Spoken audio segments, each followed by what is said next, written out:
The great lecture hall of the Galactic War Academy hummed with quiet anticipation as rows of alien cadets settled into their seats. The air shimmered faintly with the scent of alien metals and ozone from the massive holoprojector at the front. Today's topic was an old and curious one: the wars of primitive worlds. The instructor, a tall insectoid named Ket, moved with deliberate grace as he dimmed the lights. A moment later, the walls bloomed with flickering images, grainy footage of humans in battered armor, running through smoke-choked streets, charging across muddy fields under a hail of fire. The cadets exchanged amused whispers, their mandibles clicking and frills fluttering. "Primitive," one muttered. "Reckless," another chuckled. But in the far back, unnoticed in the shadows, sat an old human wearing a worn jacket and holding a datapad as if he was just a maintenance worker catching a break. His eyes never left the footage, though he didn't smile or frown.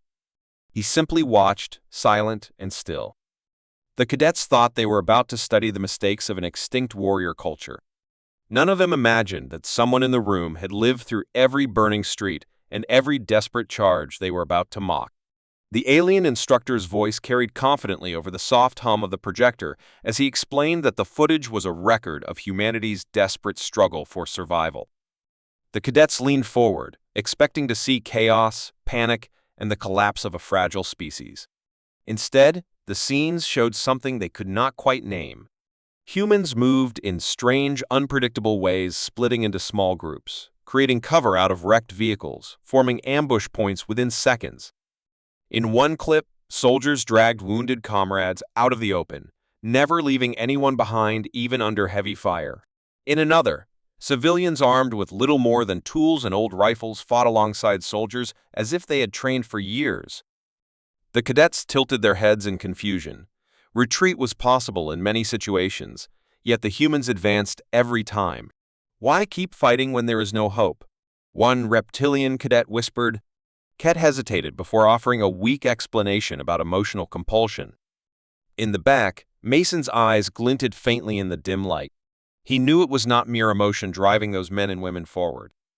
The aliens were looking at the wrong thing entirely. They were trying to understand tactics, but what they were seeing was something far more dangerous. The footage shifted to the night battles, and the room seemed to grow darker as tracer fire lit up alien skies on the screen. Rain poured down on the soldiers, turning the battlefield into rivers of mud, yet the humans moved as if the storm belonged to them. They disappeared into the blackness, only to emerge behind enemy positions, striking without warning. Some cadets murmured among themselves, their tones uncertain now. "It looks more like hunting than war," one insectoid cadet whispered. Mason sat motionless, his hands resting on the table, but his mind walked those same muddy fields again. He could feel the cold rain soaking into his uniform, the smell of gunpowder mixed with wet earth. On the screen, a human soldier paused under fire, scanning the darkness. It was the same way Mason once had, moments before making a move that would decide the fate of his unit. A young reptilian cadet laughed suddenly, breaking the tension. "Hunting, yes. Primitive hunting." Mason's head turned slowly, his eyes locking on the cadets. It was only a moment, but the laughter died instantly. There was something in Mason's gaze that needed no translation, a stillness that carried the weight of every life, lost in every decision made in the chaos of war. The cadet looked away, his frills lowering in unease. The instructor continued speaking, but now the room felt different, heavier. No one dared make another joke. Mason didn't have to speak. His eyes told them all that the footage wasn't just history. It was memory. And those who had lived it could never truly leave it behind, no matter how many years passed or how far from Earth they now sat. The final segment began, and the aliens leaned forward, eager to see the collapse they had been expecting since the first scene. The footage showed a hopeless battle, human forces surrounded, outnumbered 20-1, their defenses crumbling.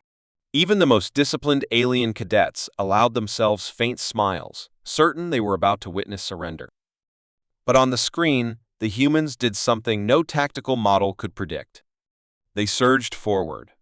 Smoke and fire swallowed their ranks, yet they kept advancing, pushing through walls of gunfire as if fear had no place among them. Small squads broke away to flank enemy positions, creating chaos where none should have been possible. Within minutes, the tide shifted. The cadets stared in silence, their earlier amusement gone.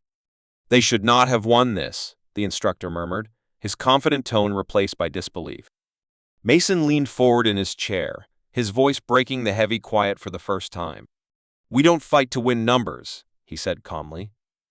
"We fight to make sure there's no second fight." Every alien in the room turned toward him. The statement wasn't a boast, it was a truth delivered without arrogance, and it landed like a stone in still water. The footage froze mid-battle, but the room felt as though the war itself had entered it. Even the instructor found himself without words. For the first time since the lesson began, the cadets were not studying humans as a curiosity, they were staring at a mystery they didn't understand, and it unsettled them far more than they would admit. One of the younger cadets, his voice barely above a whisper, finally asked the question that had settled like a weight in the air. "Sir, were you there?" Mason's eyes stayed on the frozen image on the screen for a moment before he gave a single, quiet nod. "Every scene you just watched. I walked through it. And I walked out." His words were not dramatic, but they carried a depth that silenced the entire hall. He stood slowly, stepping toward the front where the frozen battle loomed in flickering light. Pointing to a soldier in the middle of the chaos, he said, "That was my unit. Some of them didn't make it. But we did what we had to do because losing once means losing forever." The cadets watched him, their earlier arrogance gone, replaced by an unease they couldn't quite name. "You think you've been studying history," Mason continued, his tone steady but unyielding. "But if you ever stand against us, this isn't history. It's a preview." The words echoed in the silent room, heavier than any threat. Mason turned and walked toward the exit without looking back. No one dared call after him. And though the holoscreen still showed the frozen moment of battle, the real lesson had already been given, one they would carry long after the footage faded, a warning from a man who had lived the kind of war they hoped never to meet.